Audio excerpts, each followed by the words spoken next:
আমি আচার্য পলাশ মায়ানতন্ত্রের জগতে সবাইকে স্বাগত জানাই।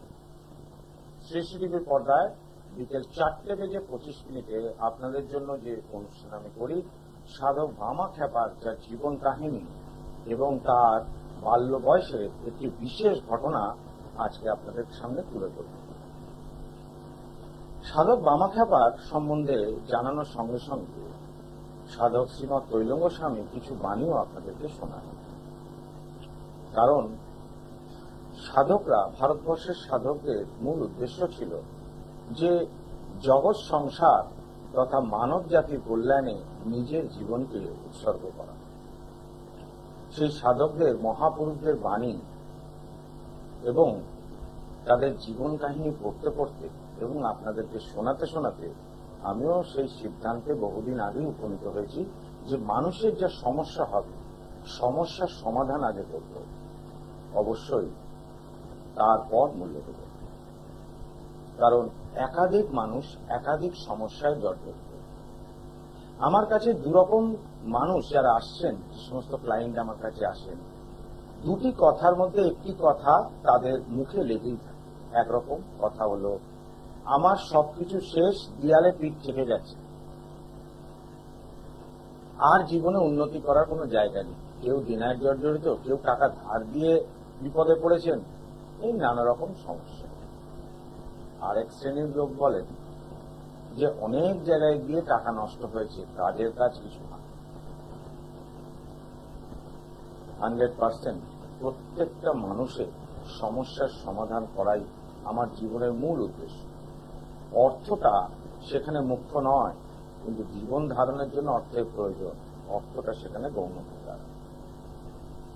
যার জন্য মানুষের উপকার আগে করি, তারপর মূল্য। এই তারাপীঠ মহাশ্মশানের মহাসাধক ভামা খ্যাপা সম্বন্ধে আপনাদের বলবো।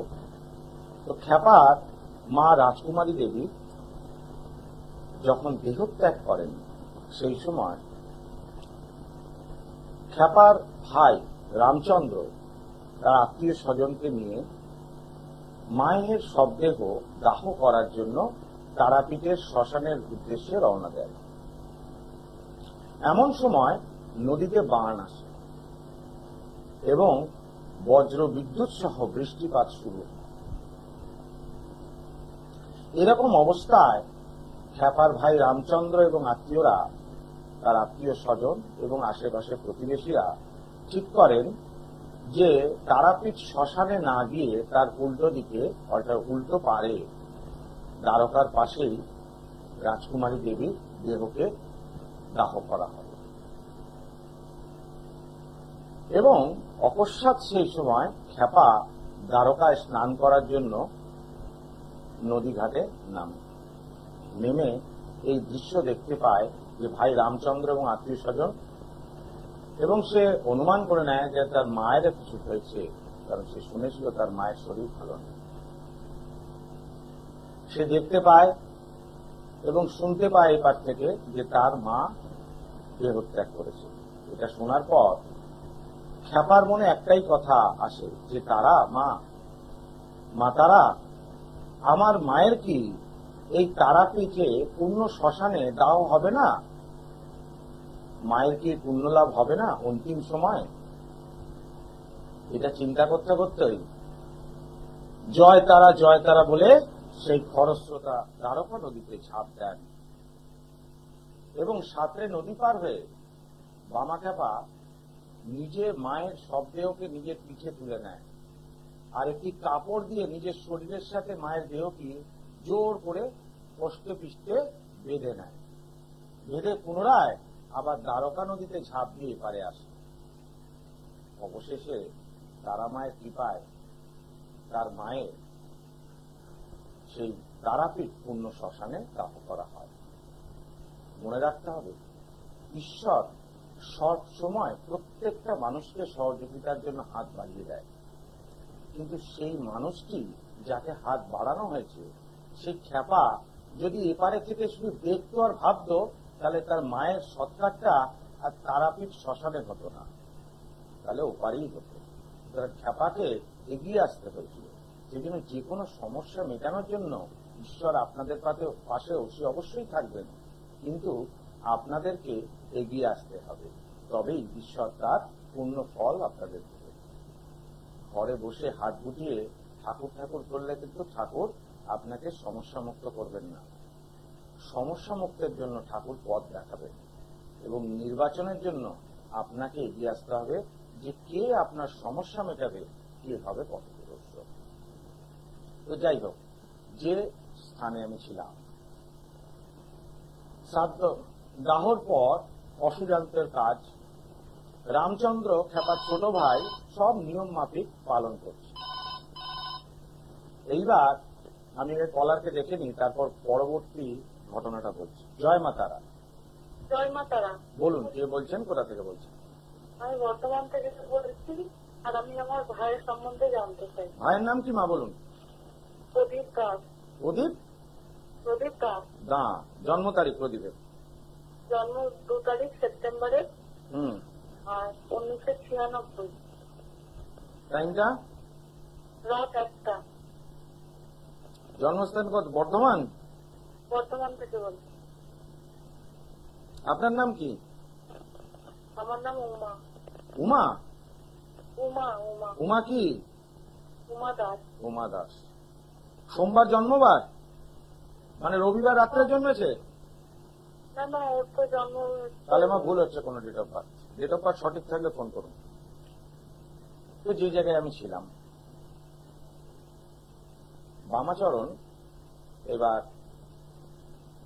যে অসুযান্ত্রের সেই সময় শ্রাদ্ধের ঠিক 2 দিন আগে রামচন্দ্রকে ডেকে পাঠান। রামচন্দ্র দাদার কাছে উপস্থিত হওয়ার পর বামা খেপা বলেন খেপা তার ভাইকে, যে মায়ের শ্রাদ্ধের কাজ তো তুই করবি, তা কটা গ্রামবাসী নেমন্তন্ন করে খাইয়ে দে। এই কথা শোনার পর রামচন্দ্রের মাথায় আকাশ ভেঙে পড়ল।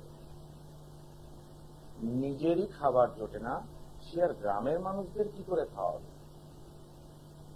মনে করলো দাদার এই পাগলামিতে চলতেই থাকে, কোনো কিছু দাদার উত্তরে, প্রশ্নের কথায় কোনো কিছু উত্তর না দিয়ে রামচন্দ্র চলে যায়। অবশেষে দেখা যায় একদিন আগে, শ্রাদ্ধের একদিন আগে, আটলা যেখানে তাদের বাড়ি রয়েছে, বামা খেপার যে এখন বাড়ি, তার পাশে একটা ছোট্ট 1 খণ্ড জমি তাদের ছিল, ধান চাষ হচ্ছে। একদিন আগে এসে বামা সেই জমিটা ঝাড় দিয়ে পরিষ্কার করে এবং রামচন্দ্রকে বলে যায় এখানেই খাওয়ানোর ব্যবস্থা হবে। শ্রাদ্ধের সমস্ত আয়োজন বামা খেপার যারা পরিচিত লোকেরা ছিল তারা ব্যবস্থা করে দেন, এবং তারাই আশ্বাস দেন কোনো চিন্তা রামচন্দ্র যেন না করে। কারণ বামা খেপা এতদিনে সেখানে খেপা নামে পরিচয় পেয়েছে, খেপা বাবা বলে ডেকেছে। একাধিক মানুষের সমস্যার সমাধান সে করেছে। তাই জন্য তারাপীঠ সহ আটলাতে তার শুভাকাঙ্ক্ষী এবং তার ভক্তের সংখ্যাও কিন্তু খুব একটা কম ছিল না সেই সময়কালে। ফলে সেই ভক্ত এবং শুভাকাঙ্ক্ষীরা আশ্বাস দেন রামচন্দ্রকে যে খাওয়ানোর ব্যবস্থাও তারা করবে। ফলে রামচন্দ্র যথারীতি শ্রাদ্ধের দিনে শ্রাদ্ধের কাজে শুরু করেন। প্রাতঃকাল থেকে সে কাজ শুরু করেন, এবং খেপা কিন্তু সে ধ্যানমগ্ন থাকেন তারাপীঠ মহাশ্মশানে। যথারীতি ভোজনের জন্য মধ্যাহ্নকালীন সময়ের পর ভোজনের জন্য যখন খাবার এসে উপস্থিত হয়, সেই আটলায় তাদের বাড়ির পুরো উঠোনটাই ভর্তি হয়ে যায়।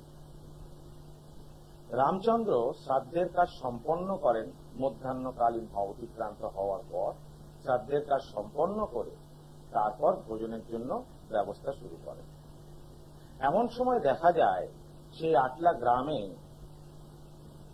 কালো বুনো মেঘের আনাগোনা ঘটেছে এবং মেঘের গর্জনও শুরু হয়ে গিয়েছে। তার সঙ্গে সঙ্গে বোঝা যাচ্ছে যে বৃষ্টিপাতের শুরু হবে। বজ্র বিদ্যুৎ সহ বৃষ্টিপাতের সম্ভাবনা এবং ঝড়ের উৎপত্তি হয়েছে। এই ঝড়ের উৎপত্তি কিন্তু তারাপীঠ শ্মশানেও ছড়িয়ে পড়েছে। ফলে বামা সেই ধ্যানমগ্নতে ধ্যান তার ভঙ্গ। এটা শোনা দেখার পর বামাচরণ অতি দ্রুততার সাথে ছুটে সে আটলায় নিজের বাড়িতে উপস্থিত হন। বাড়িতে এসে তিনি যখন উপস্থিত হন, রামচন্দ্র তার নিজের দাদাকে দেখার পর মনে বল পেল। বলে, দাদা, এই ঝড় বৃষ্টির মধ্যে এতগুলো লোককে ভোজন কিভাবে করাবো? তখন বামাখ্যাপা সেই মায়ের যেখানে শ্রাদ্ধ হয়েছে সে আটলা আমে তার বাড়িতে জয় তারা বলে পুনরায় ধ্যানমগ্ন হল। কি অবিশ্বাস্য ঘটনা! ঠিক ওই আটলা গ্রামে যেখানে বামাখ্যাপার বাড়ি আর যেখানে ভোজনের আয়োজন করা হয়েছে সেইখানে কোনো দুর্যোগ নেই, কোনো বৃষ্টি নেই। বাকি সমগ্র তারাপীঠ এবং আটলা সহ আশেপাশের গ্রামে বজ্র বিদ্যুৎ সহ বৃষ্টিপাত হচ্ছে। খ্যাপার এই দৃশ্য সেদিন সমস্ত গ্রামবাসী নিজে চোখে দর্শন করলেন এবং তারা বুঝলেন যে সমস্যা যাই হোক না কেন সমাধানের রাস্তা একজনই পারবেন, সেই খ্যাপা বাবা। তার নাম তারপর থেকে দিক দিগন্তে ছড়িয়ে পড়ে এবং তারাপীঠ সিদ্ধ বামাখ্যাপার নাম প্রচারিত হতে শুরু করে। ঈশ্বর আরাধনায় প্রথমে নিজের মনকে পবিত্র করতে হয়। পবিত্র করতে হয় নিজের মনকে। যখনই নিজের মনে কামনা বাসনা ত্যাগ হয়ে যায় তখন নিজের আত্মার সঙ্গে নিজের দেহের মুক্তি ঘটে। দেহের ভেতর আত্মা থাকলেও সেই আত্মার কিন্তু চাহিদা থাকে না, ফলে সেই আত্মা তখন পরমাত্মার সঙ্গে সংযোগ হয়, অর্থাৎ প্রকৃতি। পরমাত্মার সঙ্গে যখন আত্মার সংযোগ হয় তো যে কোনো অসাধ্য সাধন করা সম্ভব। এইরকম একটা ঘটনা শ্রীমৎ তৈলঙ্গ স্বামীর একটি বাণীর কথা আপনাদেরকে বলি। শ্রীমৎ তৈলঙ্গ স্বামী বলেছেন, যেহেতু মন নির্বিষয় হলে মুক্তি লাভ হয়, অর্থাৎ আত্মা যদি দেহ থেকে আলাদা হয় তখনই মৃত্যু ঘটে এবং মুক্তি লাভ হয় আত্মার, সেরকম।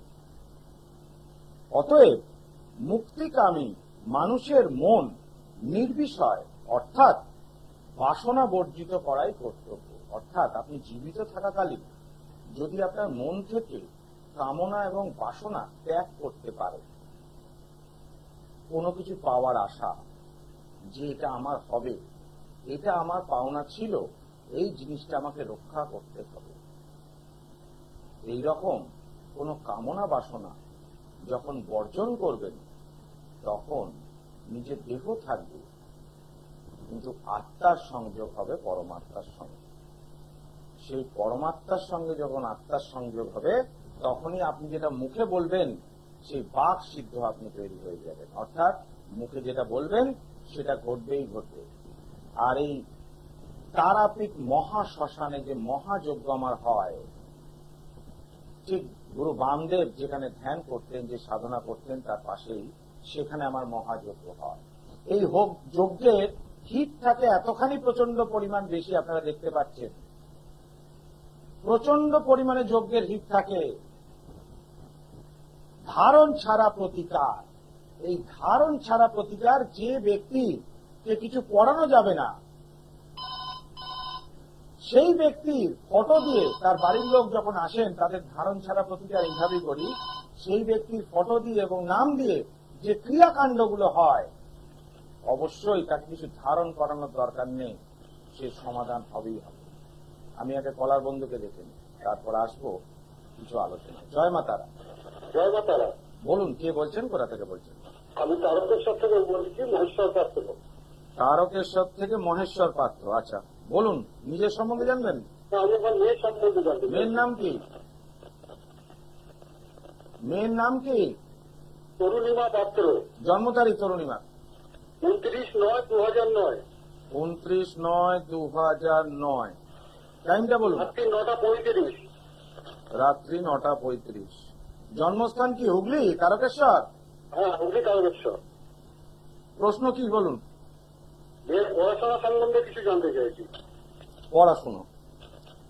আচ্ছা, ওর যেটা দেখতে পাচ্ছি আমি এখানে মকর লগ্ন এবং বৃষ লগ্ন, মকর রাশি, শ্রবণা নক্ষত্রে জন্ম, এটা জানেন? না। জানেন না। মঙ্গলবার জন্মবার?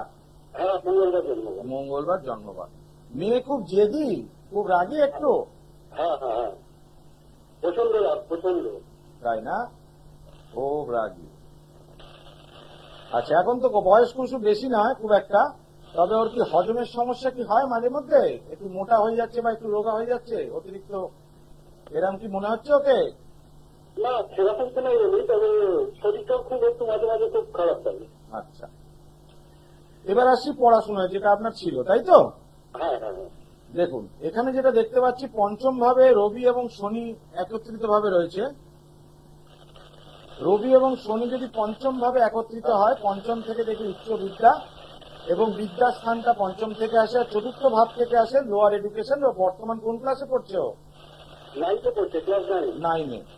তো সেক্ষেত্রে চতুর্থ ভাব, চতুর্থ ভাবে বুধ এবং শুক্র অবস্থান করছে, এবং চতুর্থপতি রবি পঞ্চমে অবস্থান করাতে বিদ্যার স্থান নিয়ে খুব একটা সম্ভাবনা খারাপ নয়। মাধ্যমিক পরীক্ষা এবং ওই ধরনের পরীক্ষা ভালোই রেজাল্ট করবে, খুব খারাপ হবে না। তবে কথাবার্তা কিন্তু একটু কর্কশ টাইপের, লোককে ক্যাট ক্যাট করে স্টেট কাট বলে, তাই না? হ্যাঁ হ্যাঁ হ্যাঁ হ্যাঁ হ্যাঁ, একদম একদম। বর্তমানে রাহুর মহাদশা, শনির অন্তর্দশা 2026 সাল পর্যন্ত থাকবে। 2026 সাল অব্দি শনি ওই স্থানে অবস্থান করায় গোচরকালীন শনির সাথে কোন রকম কানেকশন সেখানে হয়নি। ফলে সেক্ষেত্রে কিন্তু পড়াশোনার জায়গাটা খুব খারাপ হবে না, মাধ্যমিক অব্দি ভালো রেজাল্টই করতে পারবে।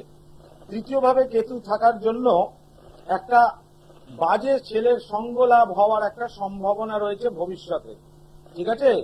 এবং পঞ্চম ভাবে রবি এবং শনি একত্রিত ভাবে থাকাতে এই প্রেম নিয়ে বা প্রেম বিবাহ নিয়ে পিতার সাথে একটুখানি মনোমালিন্যতা আসতে পারে ইন ফিউচার। বর্তমান যে সময় রাহুর মহাদশা এবং শনির অন্তর্দশা 2026 অব্দি, তারপর 2029 আলটিমেট মাধ্যমিক উচ্চ মাধ্যমিক খুব ভালো থাকবে, সমস্যা কিছু নেই। আসবে তারপর থেকে গ্রাজুয়েশন, এবং তারপর কলেজে ওঠার পরই প্রবলেমসটা। সেই সময় কেতু আসবে এবং বাড়ি থেকে পালিয়ে যাওয়ার একটা প্রবণতা আসতে পারে। যাই হোক, তবে আগামী দিন আপ টু মাধ্যমিক উচ্চ মাধ্যমিক অব্দি খুব একটা সমস্যা নেই, পড়াশোনার জায়গাটা ভালো আছে। সন্তুষ্ট? আচ্ছা আচ্ছা। জয় মাতা।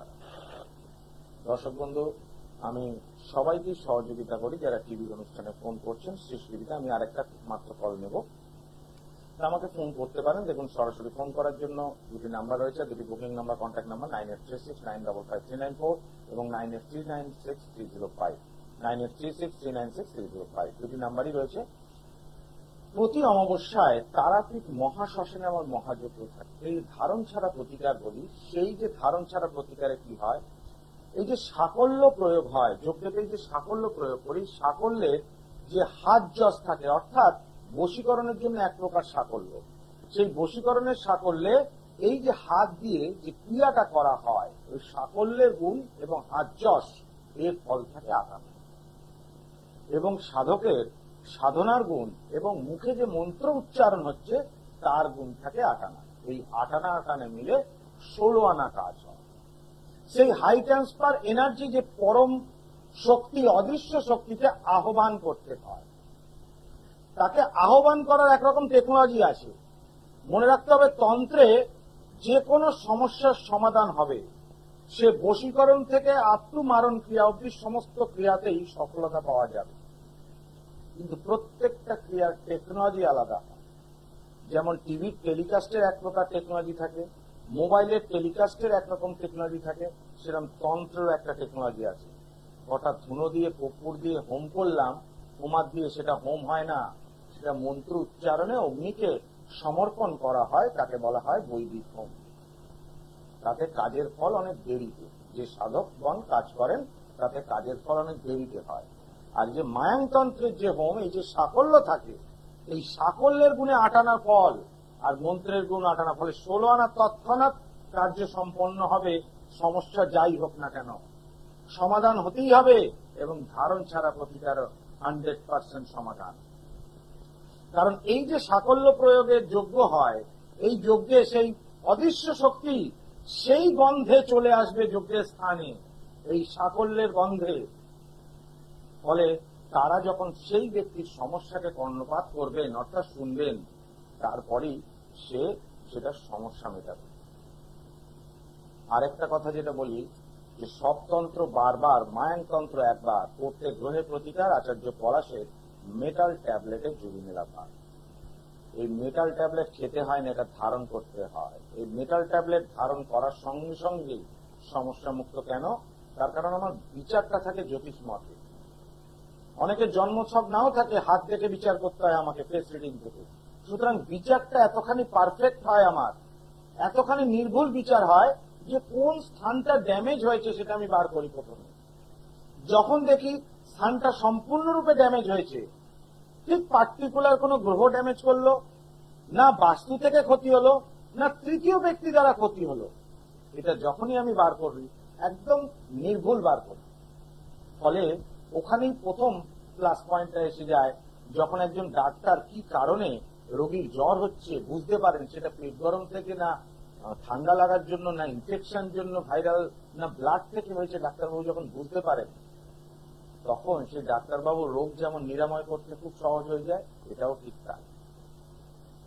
সমস্যা কি কারণে হয়েছে এইটাকে যখন আমি খুঁজে বের করে নিই অতি সহজেই, তখন তার সমাধান 100% হয় এই যজ্ঞের কারণে। সুতরাং 2-2-4 অর্থাৎ জ্যোতিষ দ্বারা বিচার আর তন্ত্র দ্বারা প্রতিকারে সমস্যার সমাধান এক চান্সেই একবারই হয়। দর্শক বন্ধু, যার জন্য আমি প্রত্যেকটা মানুষের উপকারের জন্য যখন সাধকদের বাণী আপনাদেরকে টিভি পর্দায় তুলে ধরছি, তখন নিজের মধ্যেও তাদের 1% হলেও যদি সাধনা থাকে, তার ফলস্বরূপ আপনাদের সমস্যার সমাধান আমি আগে করছি। আর যারা চেম্বারে আমার এসছেন, সেই সব আমার দর্শক বন্ধুরা যারা এই টিভির অনুষ্ঠান দেখছেন, তারা প্রত্যেকেই জানেন যে অবশ্যই তাদের যেটা টিভিতে বলেছি সেটাই চেম্বারে সেই কথাটা রাখি। টিভিতে একরকম বলবো, চেম্বারে গিয়ে আরেক রকম, যে পুজোর জন্য, এর জন্য, ওর জন্য টাকা লাগবে, এটা আমি কোনোদিনই করিনি বা করিও না, বা আগামী দিন ঈশ্বরের কৃপায় করতেও হবে না। প্রত্যেকটা মানুষকে সমস্যা মুক্ত করা, মায়েদের চোখের জল মোছার জন্য আমি মনে করি ঈশ্বর আমাকে পাঠিয়েছেন রুমাল করে, যাতে আপনাদের চোখের জল মোছাতে পারি, মায়ের চোখের জল মোছাতে পারি, এবং সেই চেষ্টাই করছি এবং আগামী দিনও করে যাব। প্রত্যেকটা মানুষকে সমস্যা মুক্ত করার সংকল্প আমি নিয়েছি। যারা যারা মা তারার ভক্তরা স্মরণে আসবেন, প্রত্যেককে আমি নিশ্চয়ই সমস্যা মুক্ত করব। মনে রাখতে হবে, আপনি কার প্রতি নিজেকে উৎসর্গ করবেন সেটা আপনার ব্যক্তিগত চয়ন, এটা আপনি নির্বাচন করবেন। যেমন সংকটমোচন হনুমানজি, তিনি নিজেকে রামচন্দ্রের প্রতি সমর্পণ করেছিলেন, সেই জন্য তার নাম চারিদিকে ছড়িয়ে পড়েছিল।